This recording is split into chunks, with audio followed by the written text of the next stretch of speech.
Hello and welcome to the webinar, Three Modes of Creative Conversations. My name is Jim Kalvack. I'm the head of customer experience at Mural, and I'll be your host for today. Now, conversations are at the core of collaboration, team collaboration. But the limit of an organization is the limit of the conversation it's able to have. And that's why I'm excited about today's guest, Daniel Stillman, because he knows all about conversations. In fact, he's writing a book about it. Yeah. He's the host of The Conversation Factory. That's a podcast about designing better conversations. Daniel is a designer turned consultant. He's a certified Luma trainer and an expert facilitator. So hello, Daniel. Thanks for joining us today. Thanks for having me, Jim. This is exciting. Sure. Before I hand it over to Daniel for his presentation, just a couple of quick details about the webinar. Please follow us on Twitter. That's @Mural on Twitter, and join the conversation there. You can use the hashtag Conversations Matter. So hashtag Conversations Matter. If you have any questions for Daniel, please type them into the Q&A pane. There are two options for you to interact with the webinar software, with the Zoom software we're using today. One of them is the chat. That's to be able to talk with fellow participants. But there's a Q&A pane, and I'll be back online to take some of those questions during the webinar and then afterwards. So if you have a question for Daniel, use that Q&A pane to type in your questions. And with that, I'm going to hand it right over to Daniel. So take it away, Daniel. Thank you so much, Jim. So I'm going to tell you a little bit about me, but I'm also going to tell you I am grateful to be here for one specific reason. Literally 5 minutes before Jim and I started this conversation, my laptop took a 15-foot dive. And it is somehow still working, everyone. The gods want me to be here. My laptop's making a lot of noise if you hear that whine in the background. So I'm extremely grateful to be here for lots of reasons. But I'm also grateful that you all made the time to be here.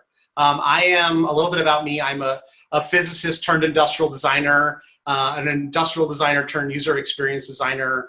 I was always really interested and inspired by the idea of co-creation. I realized that it didn't matter how good my ideas were, it mattered what we could all do together. Me, the client, and the customers all together having a powerful dialogue to make great things. And that's one of the reasons why I was a design thinking trainer and Luma trainer for so many years, because I believe that if we all have a shared language of collaboration, we can make better things together. And that's one of the reasons why I started the podcast. And that's another reason why I wrote the book writing the book that's coming up. The podcast, I've had some amazing people on to talk about facilitation and using sprint mindsets in our day-to-day work, seeing the structure of conversations. I've even had our amazing co-host, Jim, on to talk about how it's not the map, it's about the conversation you have with the map. And that's one of the reasons I'm really excited to talk with this stuff about Jim. I'm going to be talking to you maybe about 15 minutes, and then we're going to do a demo on Mural. We're going to have a visual conversation and talk about why that is helpful. And so with that, I'm going to plug my book, 9 Conversations. It's in pre-order. It's like kickstarting. I'd love for you to check it out at bit.ly 9 Conversations book and help make it real.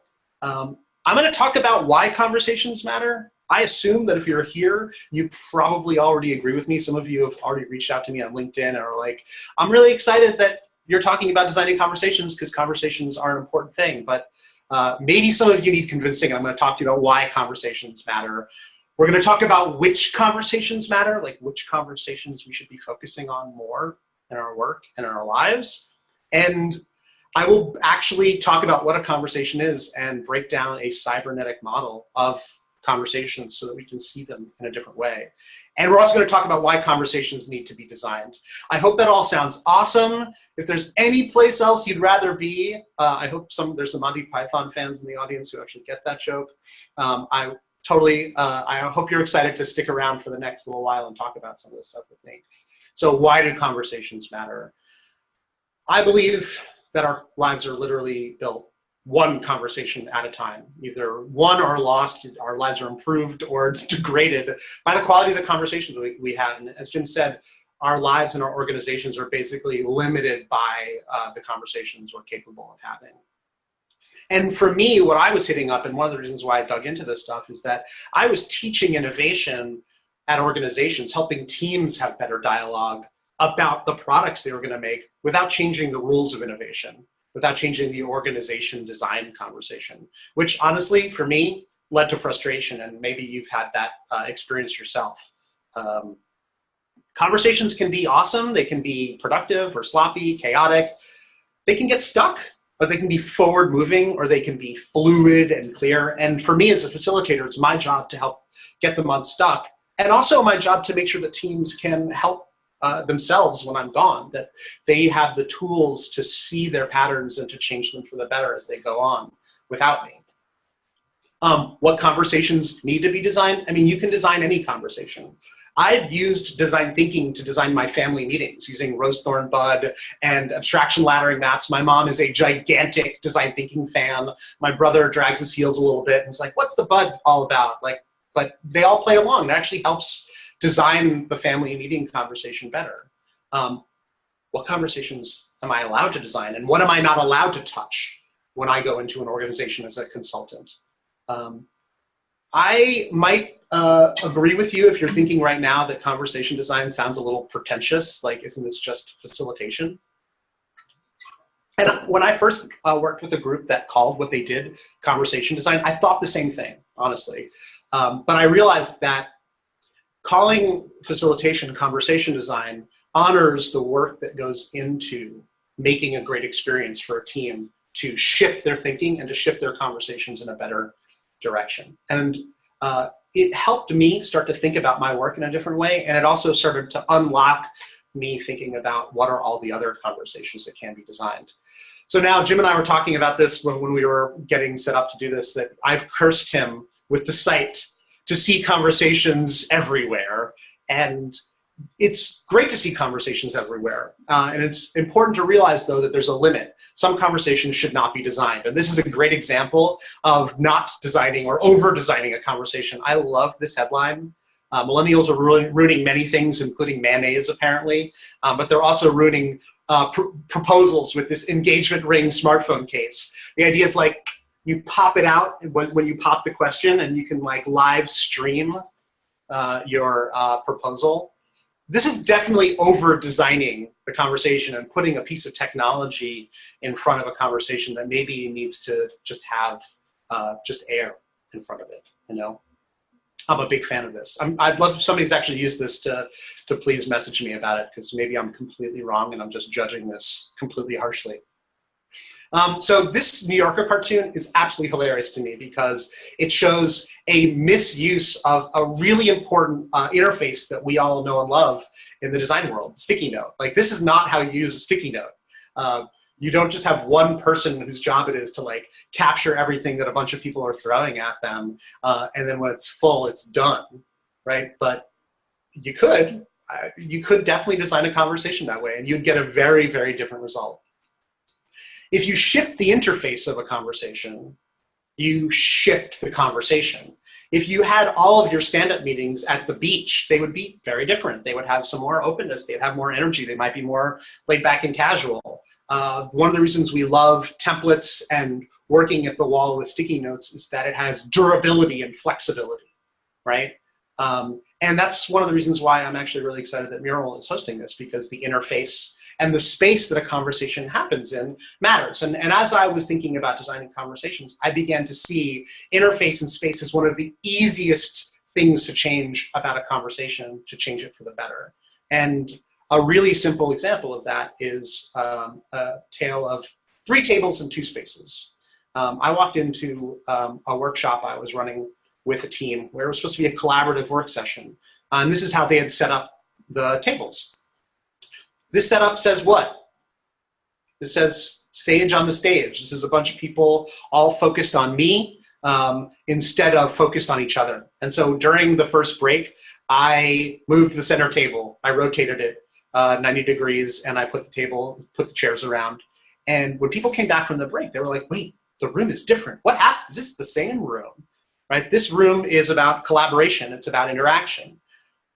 The space isn't right. It's right for my goals. I changed the interface to change, I changed the space to change the conversation for the better. And that's what we have to do as facilitators and conversation designers all the time. So I've been on a journey to try to identify the smallest set of levers of design available to us. I'm going to talk more about this conversation operating system that I believe I've started to develop. I obviously think there is an operating system for this. By the way, Dave from Mural redesigned the icons for all of this for the OS, and I think they're just sweeter and cooler. So I just want to say thank you to him for doing this. They're awesome. This template and the next template we're going to be looking at are on Mural, and you're going to be getting access to those to play around with after we finish this webinar.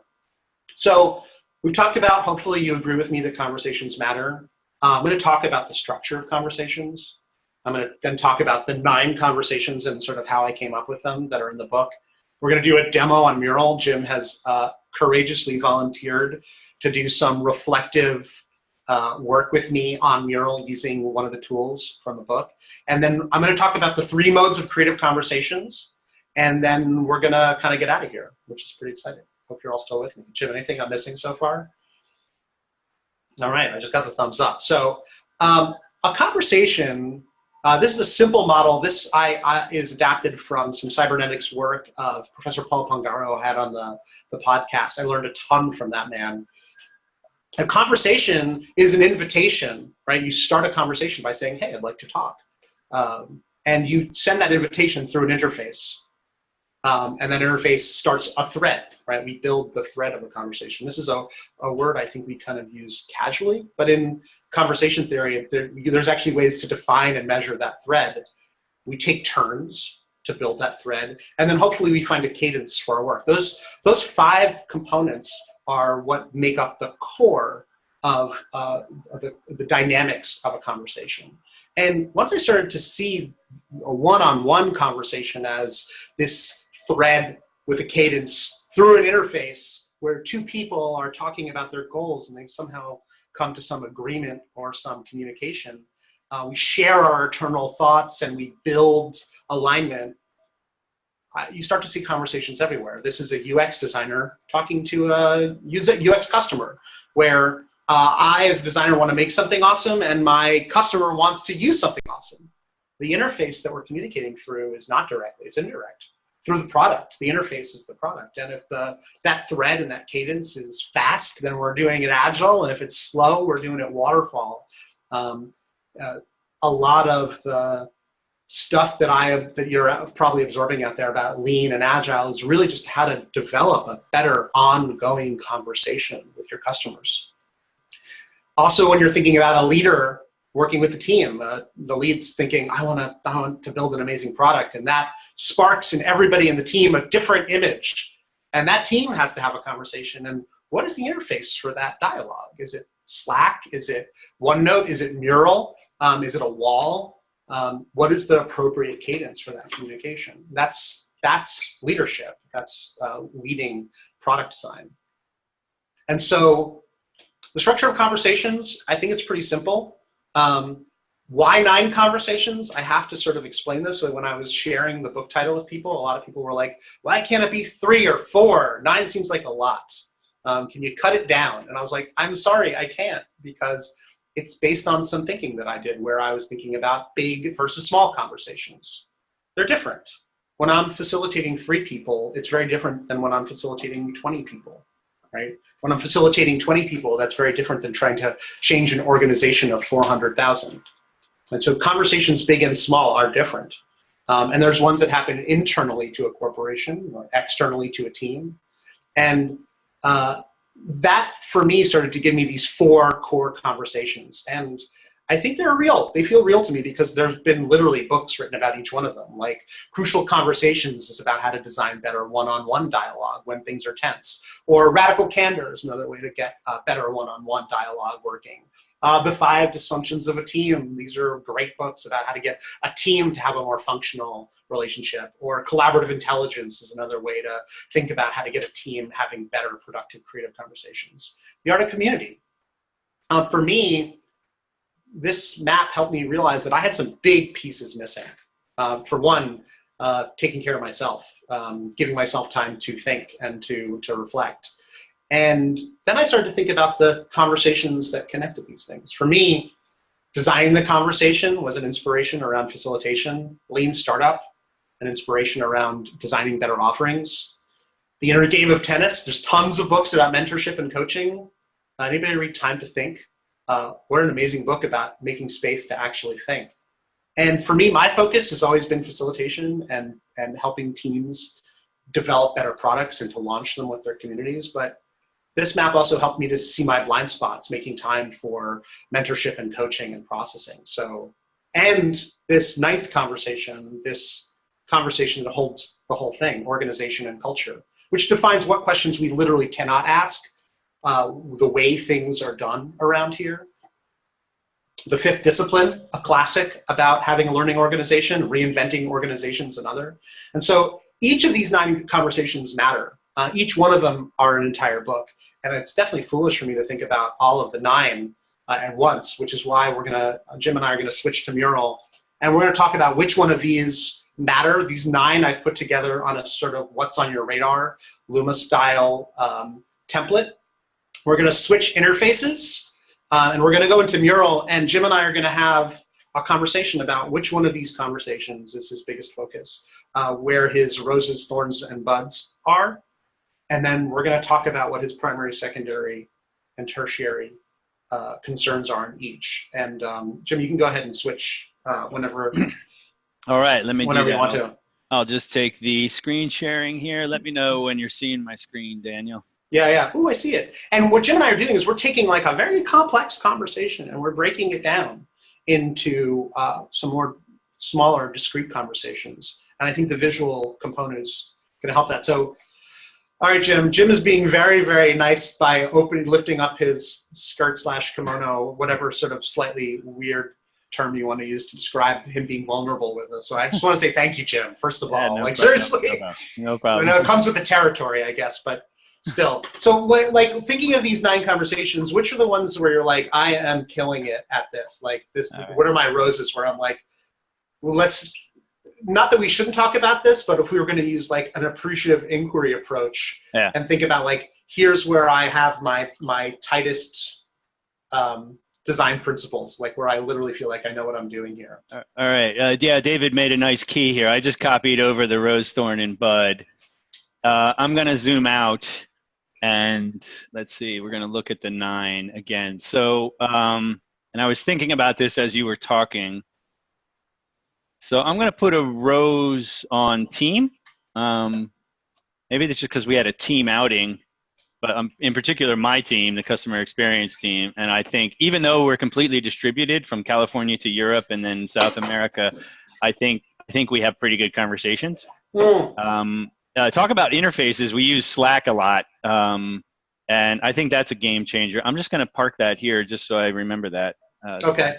Game changer. Of course, we use Mural a lot as well too, and you mentioned visualizing the conversation. Yeah. And I think a combination of different tools, but our ability to flatten out our conversations and capture them in Mural. And build on each other visually as we're speaking. So one person speaking, the other person isn't just passively listening, adding to that conversation. Those things help bridge the gap with a completely global team, Yeah. Jim, I want to put a pin in something where I've had experiences where when you and I did an interview for the book, I did it on Mural and I set things up in Mural because I knew that was the interface you were comfortable with. What does it feel like when you have to invite somebody into the platform when it's sort of their first time doing it? Is that I imagine you have to slow that conversation down. Like your team is like, oh, we got it. We're all doing it, Yeah, right. Yeah, we're moving at the speed of light when it comes to Mural, and that takes a little bit of practice. And one thing that I actually recommend, Daniel, I'd love your opinion on this too, is to weave the first conversation in with a little bit of tool learning. Yeah. So if you're running a workshop and you do a warm-up, have that warm-up integrate something that you need them to do with Mural so they're learning the tool while they're warming up their conversation. Right, and it's a low. So this is like in the OS we talk about error and repair, and having your first mistake be on a low risk thing makes a lot. And short 100%. As well too. 10-minute warm up. If that goes wrong, then you can take your temperature and say, okay, I got to help somebody navigate Mural or whatever they're struggling with, and you're not an hour into the session before you realize that person can't use Mural. Yeah. So I'm going to do that. I'm going to put that. So my thorn, I'm going to put on processing. Yeah. That might be more personal. I think it's also at a team level as well too, and that's the ability to reflect Yes. And kind of stop and take, temperature, build, measure, learn. It's like, well, what about the measure and the learn part of it? Yeah. Sometimes you're building all the time, right? So that's a thorn. Yeah. And then I'm going to put my bud. If you guys don't know rose thorn bud, it's basically positive, negative, and then something that has potential. You know a lot more about rose thorn bud than I do, Daniel. You know what's funny is that more and more, I was actually doing a one-on-one coaching session with a college student who wants to teach productive dialogue to her. They're trying to get like young Democrats and young Republicans together, have better conversations. And she's familiar with rose thorn bud because the kids use it. It comes from the Boy Scouts of America. But so we're hip and cool and young then, Daniel, here, because we're using 100%. Always, yeah. So I put bud on community. We have a Mural Pro user group, and we like to work with people like yourself and just customers in general. We have a community of customers, but I'd like there to be more center of gravity there around a community and have something a little more of a foundation there. Yeah. Proper community. Yeah. So let's zoom in on that and talk about that if that's okay. Yeah, that seems like the highest value. By the way, I'm looking at some of the things in the chat. Somebody said this is all very meta, and I agree. This is super meta. We're having a conversation about conversations. Sorry, please proceed, Jim. Sorry about that. That's okay. I just wanted to say thanks to Catherine for that. So we had this, I'm probably skipping ahead and probably doing what you hate that people do, and that's go right to the interface, as if the interface is going to solve the problem. But we want an online community platform, more of one that we have. We have a Slack group right now, but I'd like a community platform where we can kind of capture and direct and have more tangible conversations. And for me, that's kind of a priority. If I'm looking at this as a bud, that community platform. Yeah, so in a way, like what you're right. You are going to be like, hey, here's the what. I want people to come to the Slack channel. Yeah. What is the sort of like what do you think is attracting people there? What's the cadence that you want people to? Yeah, that's a good question. What's the cadence? I think because we're a distributed company and we work with. We work solving people's remote communication and conversation challenges. Yeah. I think the thing about having the online community platform is that the cadence can be more asynchronous. Yes. And I don't know what you think about that, but it's kind of like if you're in India and Europe and California, you can still have a conversation. It's just going to take 24 hours to do that because you're building. You know what I mean? Yeah. No. Totally. Yeah. So have you? Because I just literally signed up for this, and in a way, like I'm waiting to understand what the threads in the conversation are. Like, going into Slack and saying like, how can I learn from other people, and how can I contribute to that? So in a way, it's like there are multiple it's not just like, oh, here's this community conversation. It's like, what are the conversations inside of the community how are you going to cultivate those? Yeah, that's a good question. And we thought about some of those threads. I mean, we like creativity and design thinking, but then we're kind of at the intersection of that and remote culture and remote thinking as well too. So we're kind of looking at that. I mean, a lot of the things that you're interested in, Daniel, would be threads that we would potentially have inside the community platform. Yeah, totally. So I would love to also talk about the thorn with the reflection thing, because I want to. Oh no. I know. I'm sorry. Yeah, it's like so I'm wondering, like, do you have any models or structures in your life and work to approach this particular conversation? What's the invitation that can open up the conversation? Yeah, it's a good question. We do. I mean, I think as a team, we do some reflection in the form of exercises, like Luma exercises, or whether it's Rose Thorn Bud, or I like the sailboat exercise. There's energizers and warm-ups. Oh, sure. Where you have time, to think by yourself before you go into the clustering or before you go into the group conversation. Yeah, well, that's for sure. There are like reflection exercises. Maybe we need to do that more, though. I know. I knew. Maybe I need to do that on my own too. Do you have any like self-conversation tips? I do. I've thought of it. So one thing I didn't put in that book roundup is Julia Cameron's The Artist Way. I don't know if there's any fans of. I read The Artist Way at work, and one of her big things is the morning pages.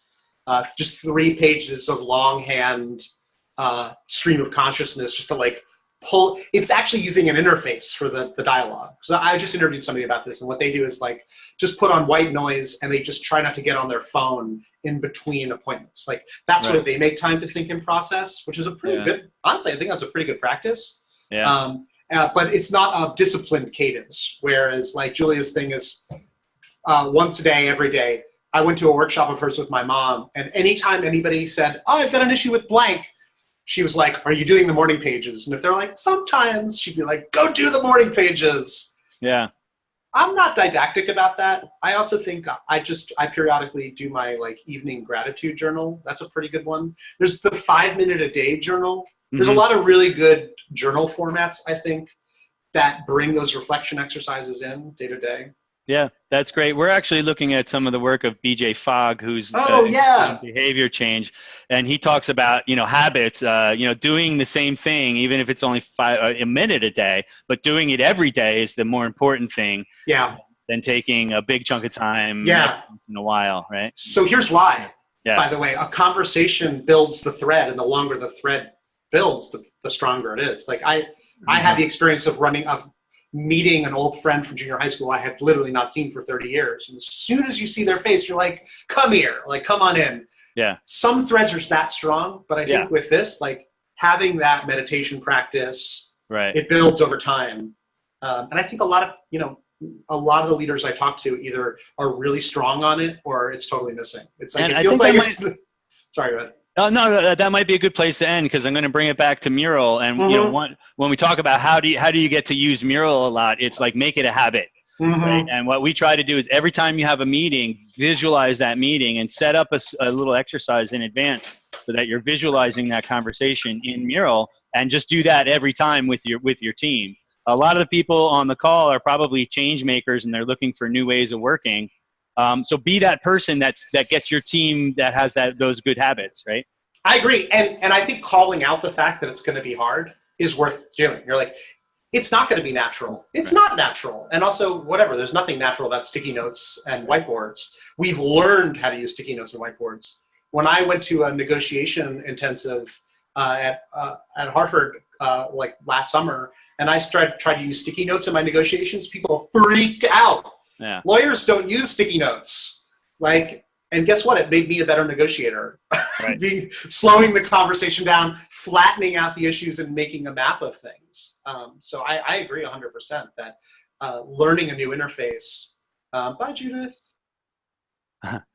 All right. I'm just trying to find an icon for habit here. But while I do that, I'm going to give screen sharing back over to you, Daniel. I think the coffee, I don't know. That's an interesting one. Okay. I'll let you know at the end of the session which one I decided. Yeah. And by the way, listening to the podcast with this guy, Matt Mayberry, I had on, they have a platform called Boundless AI, and they help they help apps develop the right periodicity to make your serotonin flare the most. Oh, there you go. And they actually have an app on the opposite side called Space, where they actually figure out which apps you're most addicted to and slow down when they open for you. They basically break the cycle of addiction. They use the BJ Fogg stuff by when you open up Facebook, and instead of it opening up right away, it's like a 30-second pause, which is just enough for you to be like, I hate this. That's great. Mural is all about dopamine. We had an intern who was a neuroscience student, and he was talking about how using Mural opens up dopamine in your brain. So we're all about the addiction too. Yeah. So should I take screen sharing back? I'm actually going to stop. So there's going to be a little flicker on everybody's screen. You can go ahead and grab that, Daniel. I think I did. Did I? No, I don't think I did. Not yet. Almost. We're so close. I can't believe my laptop is still working, everybody. So we got a question. We got a question about the apps for the serotonin, and actually, I had a question about a lot of the references that you put up there. Some like deep stuff and a lot of stuff up there. Is there a place where we can get either your slides or like those references to the app and all those books? I'm happy to put the slides up. Okay. On SlideShare, we can share a link out for that. On my website, on the Conversation Factory, if you scroll a couple episodes back, you'll see the one from Matt Mayberry from Boundless AI. He's an awesome dude. I'm so glad he sat down with me. They have an amazing ebook about behavior design as well. Like, it came up on Product Hunt, and I was like, "Ooh, I want that. I want that one." I'll take a look for that, and I'll try to put some of those links in the chat as you continue here. Thank you. Yeah. All right. Thanks for that. Yes, Katie, we are all dopamine addicts. But it's good. Like, and I think you have to use that to your advantage because like Jim said, doing a warm-up exercise in Mural gives people a little hit if they do it right. If you lower the bar and say, okay, everyone, make a rose thorn bud on these things, and they just do it, and then they feel that a little bit of success. So there's a stimulus response and then a reward, and then you just sort of like loop that around again. Oh, thanks for finding that. Good job. Oh, Carol did it. Rock on. So yeah, what do we got on the Q&A? Should I be digging into that as well, Jim? No, I think we can continue. We'll gather some more questions. Gotcha. We'll gather some more questions for the end here. Okay, cool. So I think there we are. We're cruising along. I'm just gonna put the chat window off to the side. Sorry, everybody. So I want to talk about the 3 modes of creative conversations, which is like, what we put in the invitation for you all to learn about. And we talked a lot about how interfaces matter. Interface and space is definitely one of the easiest components of a conversation operating system to change. And Jim's team is all like Mural, and they're very comfortable. Some people are like new at it. I've seen organizations where Slack makes them a little nervous. Using an interface where everyone feels comfortable is what it's about. Shifting the interface helps, and sticky notes make things better, but this is the reason why dividing a piece of paper up into 8s makes it easier for people to brainstorm, because you changed the interface of the conversation. It's why having a template for people to fill out makes it easier for people to think. Air is a great place to have conversation, but it just doesn't have the durability, it doesn't have the structure. And I think, Jim, you and I talked about this a little bit too. I've got my phone up, and so that Jim can text me if something goes wrong, right? We need to have our narrow pipe where things really work, where we're guaranteed that even if everything else falls apart, that we have a line of communication open. And that's why, like, bar hopping, text messaging is better than calling. I don't have time to show this video to you. I didn't intend to. It's also slightly offensive. I highly recommend you watch this video about how changing interfaces changes conversations. This is Key and Peele having an argument, a one-sided argument over text message, like that almost comes to blows, that gets resolved when they come to face-to-face. But I want to talk about threading, because it's a weirder lever of conversation design. And for me, one of the most powerful ways to thread a conversation is with narrative. Narrative is a really powerful way to organize and structure dialogue. And I have a video, which I would love for you to watch, about the 3 different types of narrative structures. Something like a service blueprint is an amazing narrative structure. It's a frame that holds an entire conversation that makes it easy to invite people into a conversation. It has, I would almost call, Jim, like totemic power. And I know it frustrates some service designers, because they're like, people just want the service blueprint. But it makes it easy to say, we're going to build one, and it's going to start a conversation.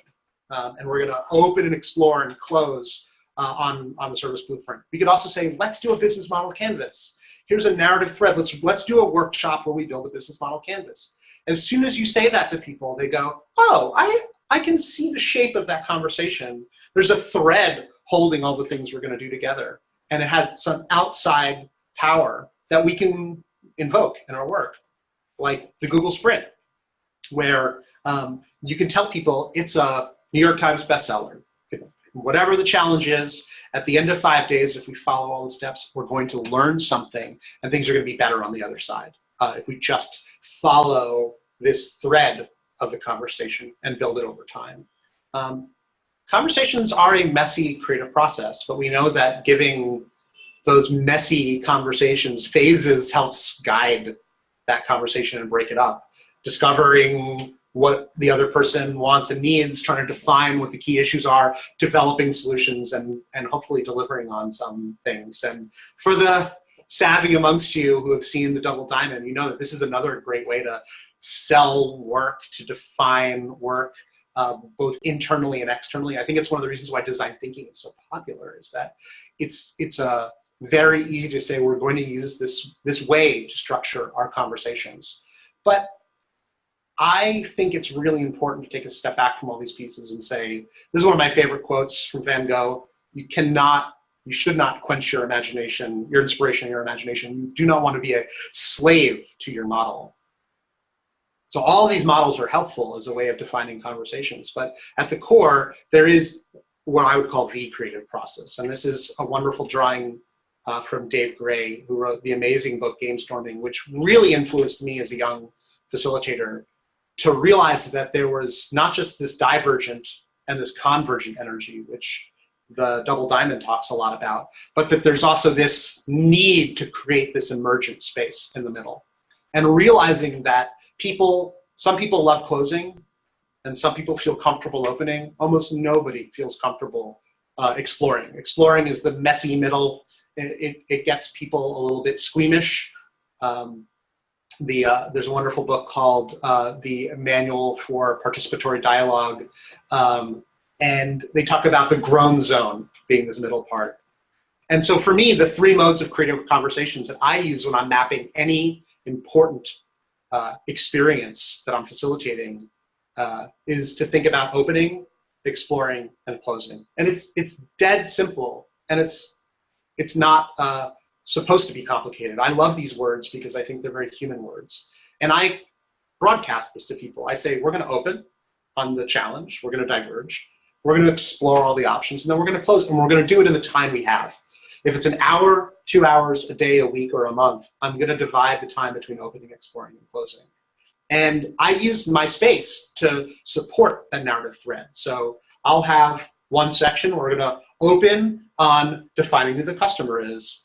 We're going to take another section. We're going to rotate our attention, and we're going to spend time on building this journey map. And then we're going to move to a third section of the wall and talk about next actions. And I think, Jim, this is something like in our podcast interview, like this is something that you do very naturally, right? You're like, here's the frame, here's the pieces, here's the wall, and we're going to move through it. But for young facilitators or people who are struggling to wrangle a lot of cats that need to be herded, going back to these basics and saying the space and the agenda need to follow this very clear arc. And I know the middle is going to be hard, but I know that we have to get over there and get to the close, no matter what. I'm going to pause for a second. I want to just take a quick look at the chat window and see if there's anything worth picking up from there. Oh, can I give an example of explore? Yeah, so explore is not the same as diverge. Diverge is getting things on the table. It's figuring out what the materials are. It's actually, and Joe, maybe you can say a little bit about this too, because I think a journey map, exploring a journey map is hard to do unless you've defined what the pieces of the puzzle are. So to me, diverging is saying like, who are the customers? What are the touch points? And then the exploration is building out and fleshing out that sort of all of the pieces and digging into the messy middle of the parts of a journey map. Yeah, I mean it's a form of problem solving together, right? There's a great scene in the movie Apollo 9 where the lead engineer comes into the room and dumps a bunch of parts on the table. I love that scene. Yeah, we have to figure a way to make that happen. Yes. And I would argue if he didn't dump the parts on the table, people would have just thought about the parts one by one. But having them together, you can see, hey, chocolate and peanut butter, does that work? Oh, that could be kind of good, that kind of thing. So it's really about mixing chocolate and peanut butter, but you're doing that visually.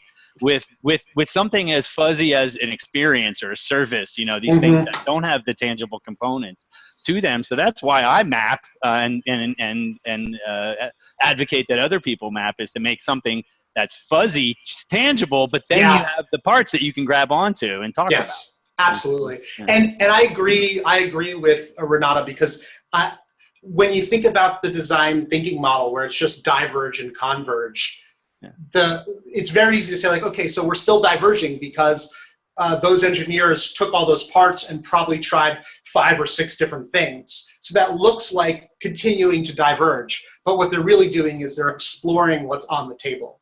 At that point, in the explore phase, we shouldn't be putting new pieces on the table, right? You got to work with what we opened with, where we say, we draw a circle and we say, these are the customers, these are the touch points. And if somebody in the middle goes, wait, what about this other customer? You got to go like, hey, listen, we closed on that part, and we've agreed that these are the customers and these are the touch points.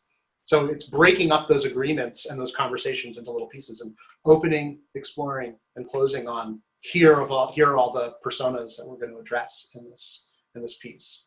Yeah, great point. Vlad was asking about the narrow and the wide pipes. Maybe you can expand on that. Well, totally. So I think one of the things that's interesting about real life conversations is that more is happening than we can process. I forget the number, but it's something like we can process something like 7 bits a second, and reality is like 1 billion bits a second.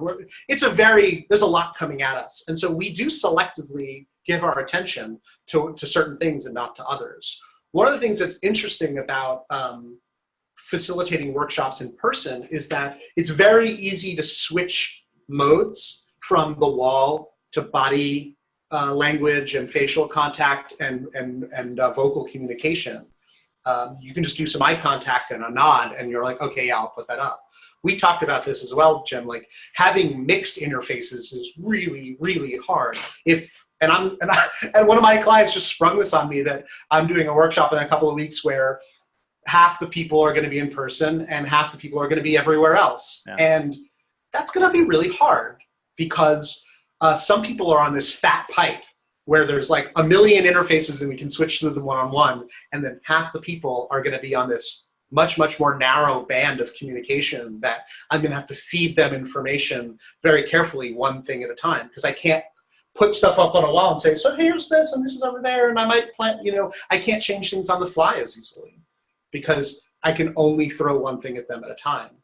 That can be great. I think Mural is great because it does flatten out and slow the pace of the conversation. So you're looking at, I want to look where David is looking, and so I'm going to click a button. We'll all look at the same thing at the same time. So that to me is the narrowest pipe. Is like, I think of like text messaging. It's like just sending a sentence of information, right? Very, very low band communication, but not bad, very effective. I could probably facilitate a workshop through text message, as long as everybody was on text message, right? Or couldn't you do the same, Jim? Yeah, definitely. In fact, we have this thing where you actually have a conversation in Mural, just typing sticky notes back and forth to each other. So there's no audio. There's just that visual. But I would argue that remote channel. So if you have a mixed group, people are face to face and some people are dialed in, so their interface is different. I would argue that can be rich. Yes, it can be rich with practice. Yes. The best remote workshops that I've ever had involve lots of different modes of communication, and everybody on the call knows how to switch really quickly. I call it channel fluidity. Yeah. How much, chat to Google Docs to telephone call to Mural, and just keep going around those. You can actually have a very rich conversation. And it's rich in different ways too, because everybody can participate at the same time, which is sometimes disconcerting to people. It's like, wait, what's all this activity going on in my Mural or in the Google Doc at the same time? That's just as rich, though. It is. I'm not saying. I don't think narrow is bad and fat is good. Oh, okay. I'm not saying no, because text messaging works great when you're moving from bar to bar. Right. And I hate it when somebody calls me when they know that I'm in a bar switching to the next bar. I'm like, why are you using voice communication when we should be using text? And I think using this multi-channel workshop is great if people are comfortable with it and they know how to do it. And one of the things I think that that type of workshop requires is a very powerful invitation. People have to really want to be there, because I can use physical presence and my voice to engage people when things are going low. But I'm guessing, I don't do a lot of remote workshops right now, Jim. Like, I'm guessing that when people need to be engaged. Yes. In fact, because people will be multitasking when they're remote, I say that's good. Leverage that for your workshop and have them multitask for your workshop. Right. Have so many interfaces that there's no room for anything else on their screen. There's no room for them to look at their emails because they got audio and video and a Google Doc and a Mural open, and there's something going on in each one of those. And exactly. Or to do 2 or 3 things at the same time. Yes. That's when you get engagement. That also overloads people, though. That requires skill from their side to be able to do that. Yeah, no, 100%. I wanna address Susan's question, because it's really, she says, any thoughts on challenging issues with group conversations and withholding information? This is a tough one, because I think in product design, there's this assumption that we all want to make something great for the customer. I think this is why human-centered design is such a powerful concept, because if we empathize with the customer and empathize with the different stakeholders, there's a presumption that we're going to be willing to play fair. But I know that politics still comes in. So I would say my own experience is you need to always find a way to open up that conversation in an inviting way, because invitation is at the core of the operating. It's what starts a conversation. And anytime my girlfriend comes home with stress at work, I always say, like, how can you bring up that conversation in a way that seems not oppositional? And so one of the easiest ways to do that is to use something from NLP, neuro-linguistic programming, where they talk about doing a read. You say, like, I'm getting a read. Like, I feel like you're maybe not sharing everything you want to share. Is that true? And you do it in a way that you're like, I could be wrong, but it's a question, and you're naming the game, right? You say, like, I think this is happening. Am I right? And so 2 things can happen. One person can be like, they could feel totally called out and ashamed, and they go, oh, no, of course not. I would never would I ever withhold from you.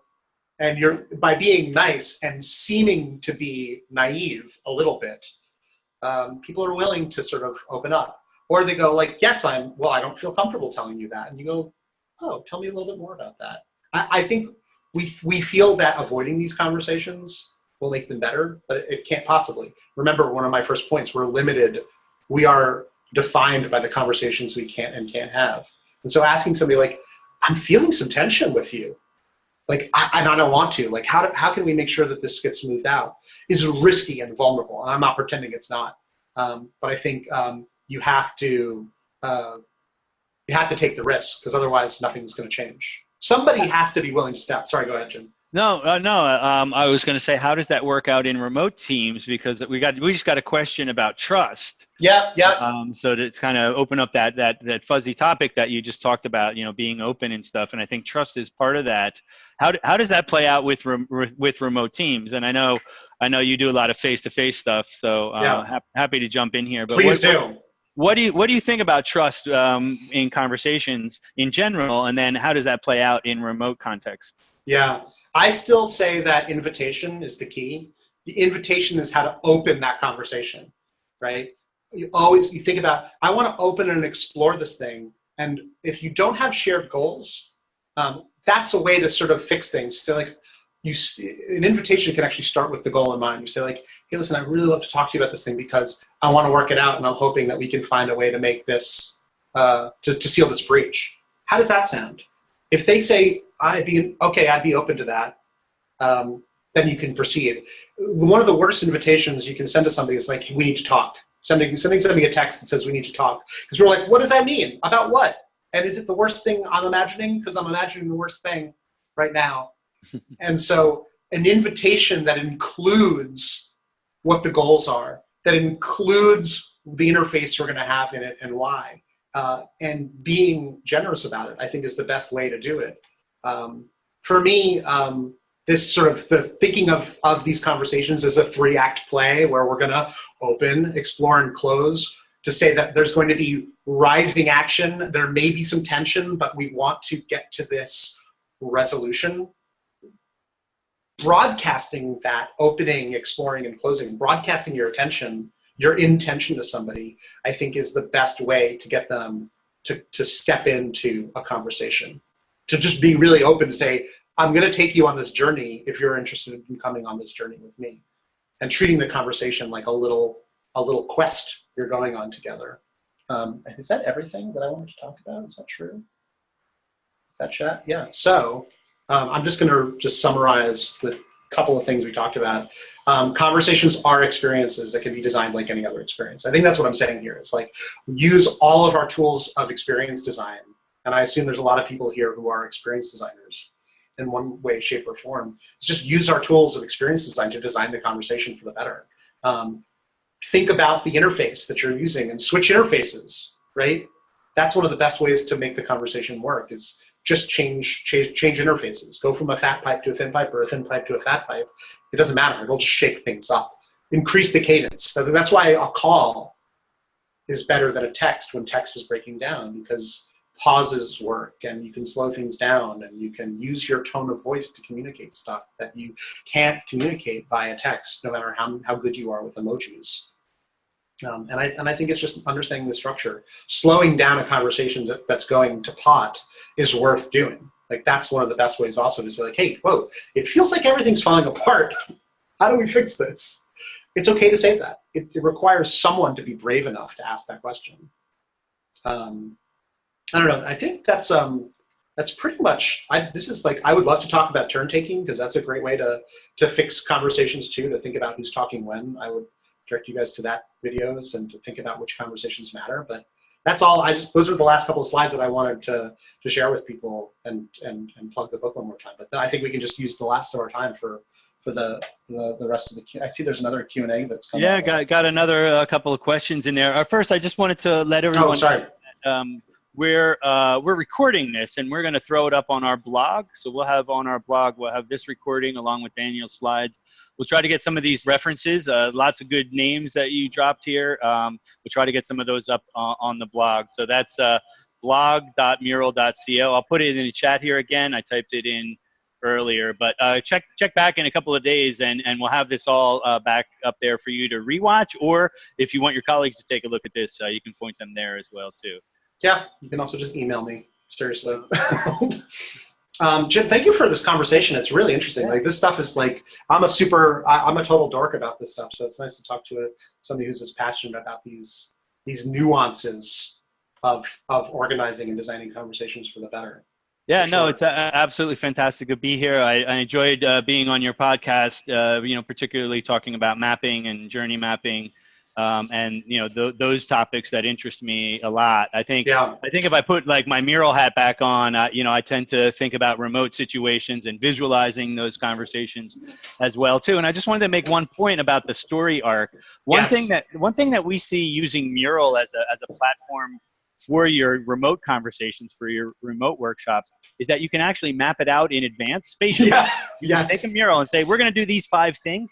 And that foreshadows to the group what they're going to do. And I've had people come into sessions and say, oh, I see what we're going to do. We're going to start there and we're going to end there. And they literally see it all in one place. And just foreshadowing that arc helps then that conversation flow, because they know what the punchline is. They know who did it at the end of the murder novel. You know what I mean? That kind of thing. What do you think about that? Should you hold back more, or is it good to just say, here's what we're going to do? That's a really good question. And I think sometimes giving people the whole thread helps. But I know sometimes, like, you do want to spoon feed people things. Yeah. I think what I love about doing something in Mural or on a wall is that you want it's just like typography, right? You've got the big title on a newspaper where you read the headline, and the headline makes you want to read the subheadline, and the subheadline wants you to read the first paragraph. And when a well-done service blueprint has got all of the components, you're like, here's the customer personas, here's the journey, let's name the journey, here's the pieces of the journey, and we zoom in more and more. The map sucks people in deeper and deeper, and they get to look where they want to look.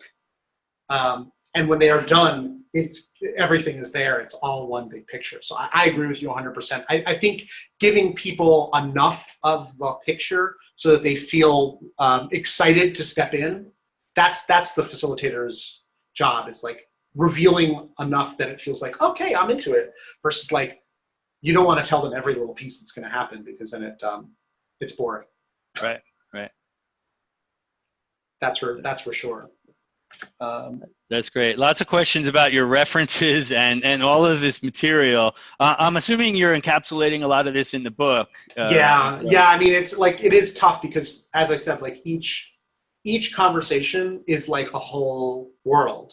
Mm-hmm. And I guess my thesis is that since they're all conversations, these pieces of these levers of design, like interface and threading, apply to all of them. And I'll give you an example, which is community design, which actually might be interesting to you. I had my friend Ray Wang on. That was in the first season. She's the director of the Dorm Room Fund. And the Dorm Room Fund is a fund that is completely run by college students and funded by First Round Capital. First Round Capital is a VC firm that's invested in companies like Uber and Airbnb. And the entire company is a community of people who are just there because they want to be there.